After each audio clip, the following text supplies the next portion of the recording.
Hola, ¿cómo están? Muy buenas noches. Muy buenas noches y bienvenidos a Estado de la Nación. Hoy vamos a platicar acerca de la pena de muerte y por qué surge el tema este que es tan recurrente cada cierto tiempo. Pues que cada cierto tiempo en el Congreso de la República algún diputado, yo diría que más como una maniobra electorera, pues saca el tema a colación de la pena de muerte y se producen las reacciones de siempre, eso que ya lo conocemos. Esa es una parte, la parte política, el dimes y diretes entre los que están de acuerdo o no. Pero hay una parte que se está viviendo de parte de la población guatemalteca que es mucho más crítica, porque vemos al crimen, la verdad, en una situación bastante complicada. Todos los días los asesinatos en virtud de las extorsiones se están dando. Como también, a ver, ¿cómo les puedo llamar yo a esto? Que de repente aparecen cuerpos atados de pies y manos, con disparos en la cabeza y que resultan tener antecedentes en los que han estado en la cárcel o miembros de alguna pandilla. Pues los ciudadanos toman la ley en sus manos. Eso está pasando en el país, aunque no se quiera reconocer. Como tampoco se quieren reconocer muchas cosas. Vimos lo que pasó en Michoacán la semana pasada y no se quiere reconocer lo que está pasando allí. Y se habla de lucha entre los pobladores por territorio y es realmente lucha de los narcos por su territorio, por lo que ellos consideran su territorio. Hoy vamos a tratar de hablar de la manera más franca acerca de este tema de la pena de muerte y de lo que está pasando en las calles con dos personas que conocen el tema a profundidad porque además han estado allí. El licenciado Carlos Menocal, ex ministro de Gobernación, y el licenciado Julio Rivera Claverí, ex viceministro de Gobernación. Nuestros analistas invitados de esta noche. Muchas gracias, caballeros, les agradezco muchísimo. Carlos, pareciera que la política en el Congreso está totalmente divorciada de lo que está pasando en las calles del país. Esto sucede prácticamente en toda Latinoamérica y quizá hoy está sucediendo en el mundo. Pero lo que es cierto es que vemos que las prisiones siguen en manos de los delincuentes, las fuerzas de seguridad controlan poco. A ver, es cierto que en algunos casos el ejército acompaña a la policía, pero con órdenes de no disparar. La policía pues también tiene temor a meterse en ese problema y vemos asesinatos todos los días en las calles y que aparecen muertos por todos lados. Por supuesto surgen estos llamados a la pena de muerte que todos sabemos por qué están entrampados, aunque la población sea partidaria ferviente de ese tema.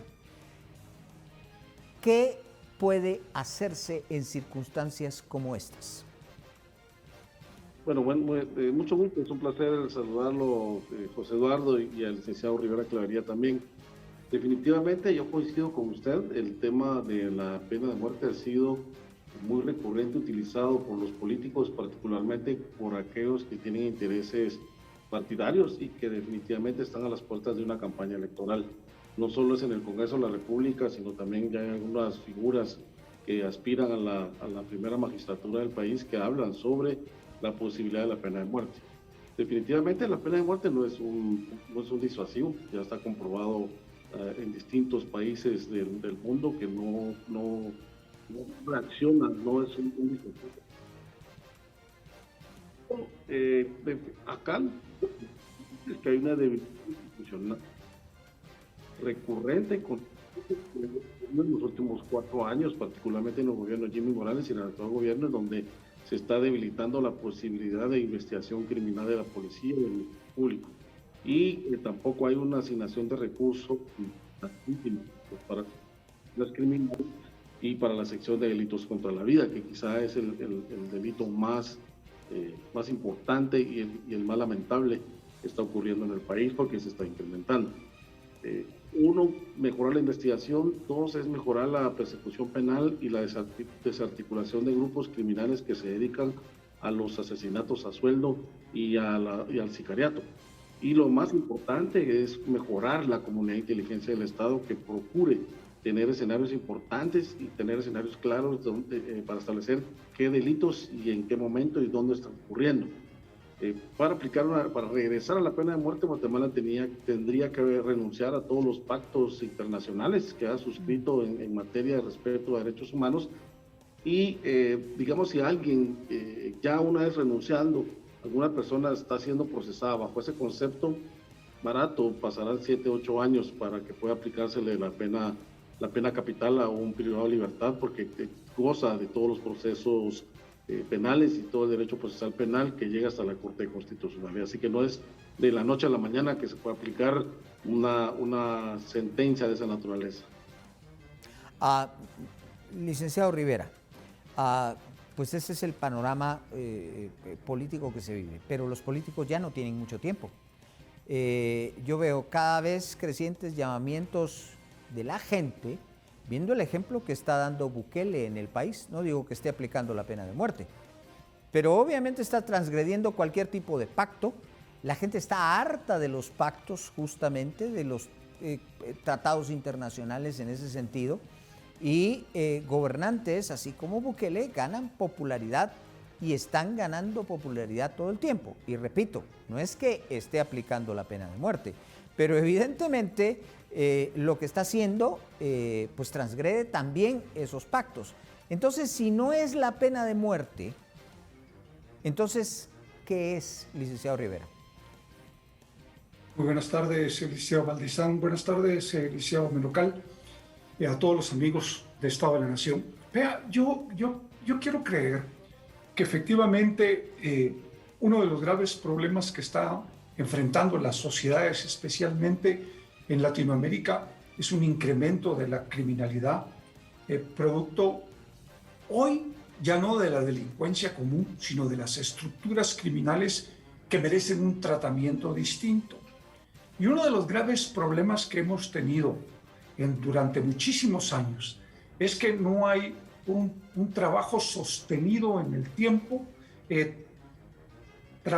traspasando gobiernos, sino que cada vez que llegamos al fin de un gobierno, pareciera ser que la historia de la seguridad y de la justicia se empieza a escribir. Aparte de que se ha cometido el error de politizar la justicia y que al final lo estamos viendo hoy en el país en su esencia. Es decir, hoy nos damos cuenta del error que hay de politizar la justicia. Yo creo que el presidente Bukele pues está haciendo lo que él considera que es efectivo para controlar un fenómeno criminal como es el de las maras de manera momentánea. No creo que sea una solución al mediano y a largo plazo, porque estos problemas son problemas que necesitan atajarse de otra manera. Independientemente del tema de seguridad y justicia, es un tema también económico y social, en el que hay que procurar regresar a generar condiciones de trabajo para que efectivamente la gente no se incorpore a las maras. Pero hay otro grave problema que se ha dado en esto, licenciado Valdizán, licenciado Menocal, que yo lo veo que es que la extorsión se ha convertido en una industria criminal rentable, sumamente rentable. Hoy vemos, por ejemplo, que las maras, por ejemplo, en el caso de Guatemala, esas inversiones que ellos han logrado esas capturas de dinero que han logrado a través de la extorsión, la han invertido en negocios legales con dinero ilegítimo y les ha dado resultado. Creo que el trabajo, como muy bien lo planteó el licenciado Menocal, es un trabajo de inteligencia, es un trabajo de investigación criminal que tienen que ir de la mano. Primero, para desestructurarlos, pero segundo, para seguir la ruta de los negocios y del dinero. Ahora, yo les quiero hacer una pregunta. ¿Qué se hace con cierto tipo de individuos que matan y matan? A ver, tan solo hace 2 o 3 semanas capturaron a un individuo que había ingresado a la cárcel 11 veces. 11 veces capturado, había ingresado 11 veces. Y no era el primer asesinato, muchos de ellos están acusados de una enorme cantidad de crímenes. Y resulta que, todo eso que decían las leyes penitenciarias de la reinserción a la sociedad, perdón, pero son palabras que no tienen sentido. Ni tenemos buenas cárceles, ni tampoco estamos haciendo ninguna labor de eso. De poco sirve que sean capturados cuando llegan a esas cárceles y al rato los liberan simplemente porque ya no hay espacio y hay que liberar a alguno. Y entonces estos salen a seguir matando. ¿Qué hacen? ¿Qué se hace con cierto tipo de individuos de esa categoría? Licenciado Menocano. Creo que dentro de la lógica de los privados de libertad hay que mantener a estos individuos de alta peligrosidad en un concepto de aislamiento total, con sus garantías de derechos humanos como privados de libertad y como personas, pero privarlos totalmente de privilegios, privarlos totalmente de accesos a servicios y accesos a lujos, como ocurre en los actuales momentos. Debe de pasar por una inversión carcelaria. Definitivamente hay un préstamo que el Congreso aprobó en 2020 por $300 millones y hasta el momento su ejecución, que implica 2 centros penitenciarios, ha sido muy baja, incluyendo la policía, el organismo policial y el INACIF y la Defensa Pública Penal. Acá no todos los individuos son sujetos a programas de reinserción social, aunque digamos por derecho humano le corresponda, pero hay quienes ya no son readaptables a la sociedad guatemalteca. Y en ese sentido, no lo son todos, pero sí un buen porcentaje, quizás las cabecillas de las pandillas son ese perfil. Y lo que se tiene que hacer es aislarlos, meterlos a una prisión de alta seguridad, pero una prisión que en este momento no está ni diseñada ni construida. Y eso quiero hacer una pregunta en esto, porque yo entiendo perfectamente eso de la prisión, y se ha hablado mucho de la prisión. Hay un préstamo ahí para construir la famosa cárcel, que el préstamo está durmiendo el sueño de los justos. A ver, las estructuras han sido incapaces ni siquiera de activar el tema de los famosos grilletes electrónicos. No grilletes, pero los brazaletes electrónicos. Ni siquiera eso. Y hay un préstamo que está durmiendo el sueño eterno ahí, y después de ese préstamo habría que licitar la construcción de la prisión, ver si la prisión se construyó de acuerdo a lo que es. Mientras tanto, esa gente sigue matando y matando. Mi pregunta es, ¿cuántas vidas va a cobrar esto? Porque, a ver, un linchamiento, perdón, pero es una pena de muerte, de cierta forma. Una persona que saca su pistola y le responde a los individuos y los dispara en la calle, pues es la justicia por propia mano, que equivale a eso. Esos ejecutados que aparecen en carreteras equivale a eso. Entonces, decimos que no lo aplicamos, pero es que la gente ya lo está aplicando de alguna manera. Licenciado Rivera, ¿qué hacemos en esas circunstancias? Porque el Estado no es capaz ni siquiera de activar lo de los brazaletes electrónicos. Yo quiero ser lo más honesto posible. Este es un tema de corrupción y esa es la realidad. Desgraciadamente, en la medida que la corrupción no se controle y no se combata, estas propuestas, que son buenas, no van a tener efecto. Efectivamente, yo creo que uno de los graves problemas que hay, como usted muy bien lo plantea, licenciado Valdizán, es que efectivamente la rehabilitación en las cárceles es una farsa. Es decir, no existe. Hay un caso ahorita en Estados Unidos reciente, un juez en Ohio puso a disposición de los tribunales a 2 menores de edad que mataron a una profesora salvadoreña porque dice, y esa es la base sobre la cual se les va a procesar como adultos, que efectivamente el sistema de justicia, el sistema de rehabilitación de su país es infuncional. Por lo tanto, imagínense si eso está sucediendo en Estados Unidos, imagínense en Guatemala. Yo creo que efectivamente o hacemos algo o esto de hecho ya es incontenible y ya es incontrolable. No quiero traer el caso de El Salvador, pero es inevitable. 62 muertes en un día, y tampoco soy partidario de Bukele porque no me parece en lo absoluto lo que ha hecho. Pero, a ver, hacia eso vamos. Es que hacia eso vamos, y el problema es que como que todos los días caminamos un poco en esos senderos. Licenciado Menocal, ¿qué otra cosa se puede hacer? Porque limpiar al Estado de corrupción, cuando es un gran botín al que todos aspiran a llegar para ver qué negocios hacen, pues lo veo bastante distante. Y mientras tanto, la situación está complicada. ¿Qué se puede hacer en estas circunstancias? Yo creo que hay que hacer una agenda de nación y poner como parte fundamental el combate a la delincuencia y delincuencia organizada y a la delincuencia común. Creo que las fuerzas políticas deben de articular esfuerzos, particularmente en el Congreso de la República, porque desde ahí se puede asignar recursos para el mejoramiento de las disponibilidades logísticas, financieras, de investigación criminal.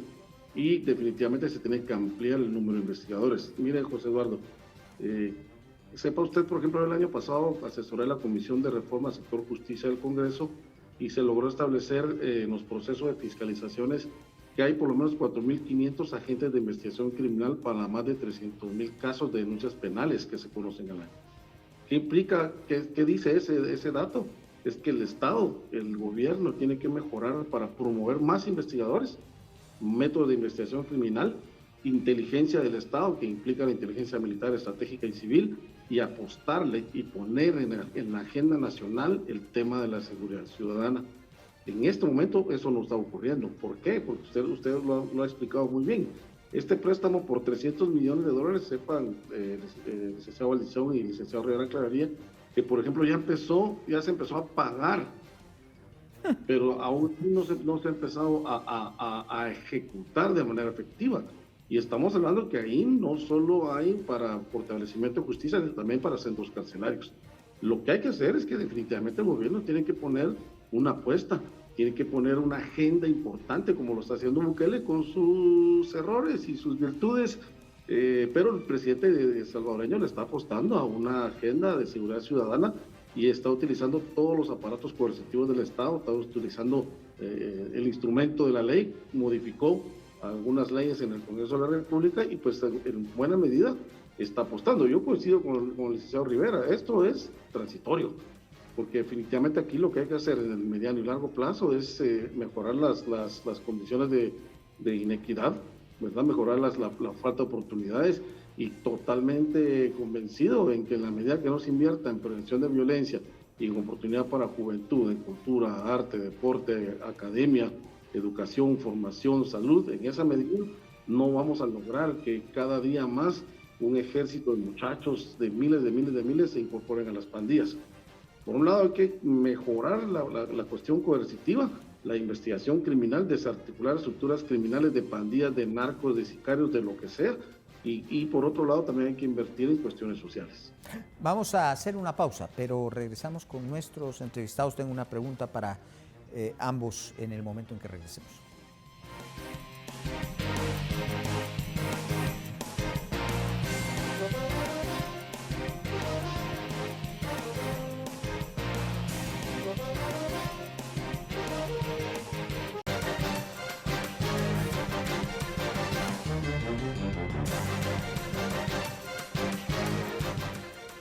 ¿Qué tal? ¿Cómo está? Estamos platicando y continuamos platicando aquí en Estado de la Nación acerca del tema de la pena de muerte y más bien de las condiciones en las que se está atacando el crimen en nuestro país. Y para ello pues estamos platicando con nuestros analistas invitados, los licenciados Julio Rivera Claverí y Carlos Menocal. Así es que gracias a ambos también nuevamente por estar acá con nosotros. Esta es la pregunta para los dos. ¿No creen que hay ciertos individuos, y obviamente no son la mayoría, pero hay ciertos individuos con los que el Estado simplemente es incapaz de poder lidiar en prácticamente casi cualquier país del mundo. No sé si a ustedes llegó por vía WhatsApp el video del individuo que atacó este fin de semana en los Estados Unidos. Entró a un supermercado, se puso una cámara de acción en la cabeza y filmó todo el ataque. Si ustedes tuvieron la oportunidad de ver el video, el individuo disparó, remató a cada uno que encontró en su camino y lo filmó. Pero ahí no paran las cosas, porque uno dice, bueno, se produce esto en Estados Unidos porque allá venden armas, etcétera, etcétera. Ok, en el metro de Alemania, si no estoy mal, esa misma semana un individuo entró con un cuchillo e hirió a otra significativa cantidad de personas. Este tipo de cosas están sucediendo incluso en esos países donde hay oportunidades, donde hay cierto tipo de cosas. ¿Y no creen ustedes que hay cierto tipo de individuos que cada minuto que viven, y lo voy a decir de la manera más cruel quizá, cada minuto que viven no son un peligro para los demás ciudadanos? A ver, miren las propuestas que están creciendo en el mundo. Francia ganó el presidente Macron, pero nunca la extrema derecha había tenido y había obtenido un significativo número de votos como ese. Incluso en países como Suecia o como Finlandia, ese tipo de tendencias están creciendo. El presidente salvadoreño tuvo que prácticamente pelearse con Estados Unidos y también con las Naciones Unidas para hacer lo que está haciendo y no ha llegado a esos extremos. ¿Hay individuos que realmente debe aplicárseles la pena de muerte, licenciado Rivera Claverí? Sí, licenciado. Yo creo que efectivamente hay personas que hay que sacarlas de circulación en las sociedades, así crudamente como lo estoy planteando, porque son capaces de absolutamente todo. Y de eso no tiene usted necesidad de ver casos única y exclusivamente en Estados Unidos o en Alemania, con los ejemplos que usted puso. A mí no se me olvida un caso en Petén, en donde mataron como 16 o 17 personas y los cortaron con motosierra. 27, y entonces, 27. Este es el tipo de hechos y de casos que usted ve normalmente en México, en Colombia o en otros países. Y de esta gente hay que salir, al igual que de los mareros, porque efectivamente estos matan sin piedad, con la mayor crueldad. Dejan un tórax por allá, brazos por allá, cabeza por allá, piernas por allá, y todavía se sigue hablando de los derechos humanos. ¿En dónde quedan entonces los derechos humanos de las víctimas? Porque hoy la criminología moderna ya no estudia única y exclusivamente el delito, el delincuente, la pena. También estudia a la víctima y el control social. Por lo tanto, yo creo que efectivamente hay gente que desgraciadamente hay que sacarla de circulación legalmente. Licenciado Menocal, la misma pregunta. En la Constitución de la República dice que la pena de muerte tiene que ser está estipulada de carácter excepcional. A mí me parece uno de los artículos más impresionantes cómo fue regulada en Guatemala, porque además no puede basarse la pena en base a indicios. Recuerdo cuando fusilaron a Mikulash, que a él lo fusilaron porque confesó, indicó dónde estaban los cadáveres y todo. Al primo, que según Mikulash había matado más, él no confesó, y como ahí tendrían que haber operado los famosos indicios, a él no lo fusilaron. Ahora, ¿cree usted o no que hay ciertos casos en los que el Estado, y no por razones de que sea un disuasivo, no, sino que esa persona viviendo, mientras viva, es un peligro para otros? Acá en Guatemala hay personas que merecen una sentencia drástica. Hay casos espeluznantes, tal vez no lo conoce la opinión pública, pero el licenciado Rivera y yo, que hemos estado en el Ministerio de Gobernación, conocemos de casos dramáticos que ocurren todos los días, entre ejecutados por pandillas o el crimen organizado. este tipo de personas, yo coincido con el licenciado Rivera Clavería en cuanto a que deben de ser separados de la sociedad, un aislamiento total. Este tipo de personas ya no tienen ningún indicio de que sean recuperados ante la sociedad o que tengan procesos de reinserción social. Hay todo un andamio legislativo, legal guatemalteco que establece qué se puede tratar y qué se puede hacer con esto. Lo que ocurre en Guatemala es que aún existiendo las instituciones encargadas y responsables de atender a la víctima o de separar a este victimario cruel, cruento y deshumano, aún así esto no ocurre, justamente porque hay una lentitud gubernamental en cuanto a la construcción de logística. Yo suscribo que hay personas que sí no son ya susceptibles a reinserción social. Hay en el sistema guatemalteco, hay incluso personajes que han sido ya trasladados a cuestiones de procesos que tienen que ver hasta cuestiones con psiquiatría, por ejemplo, ¿no? Entonces, todo este tipo de escenarios y actores criminales tiene que ser estudiado por el Estado de Guatemala. Sin embargo, el Estado de Guatemala no lo hace, no estudia, no analiza estos casos y no analiza la conducta criminal y criminológica de los grupos delictivos. Y suscribo y vuelvo a sostener que sí, o sea, hay personajes que deben estar separados de la sociedad y para ello el Estado de Guatemala tiene sus instrumentos legales para hacerlo. Bien, les agradezco muchísimo a ambos por haberse tomado el tiempo, por haber aceptado la invitación esta noche en Estado de la Nación. Muchas gracias a licenciado Carlos Menocal, licenciado Rivera Claverí, muchas gracias. A ustedes también gracias por su atención. Lo único que quiero decirles es que los políticos sacan esto cada cierto tiempo ahí en el Congreso de la República. Y mucho es para engañar gente, porque tal y como está estipulada la pena de muerte en Guatemala, y que sí se hizo una excepción en el Pacto de San José, porque Guatemala la hizo, es de carácter excepcional. O sea, no es para andar matando gente a mansalva y solucionar así una situación tan complicada. Es mucho más complicado que eso. La pena de muerte misma está estipulada dentro de ciertos marcos que no puede ser aplicada como que si estuvieran ejecutando en saber ni qué épocas de las cavernas, porque eso no puede ser. Y tiene que ser mediante un proceso legal. No se dejen engañar. Tengan ustedes una muy buena noche. Pásenla bien.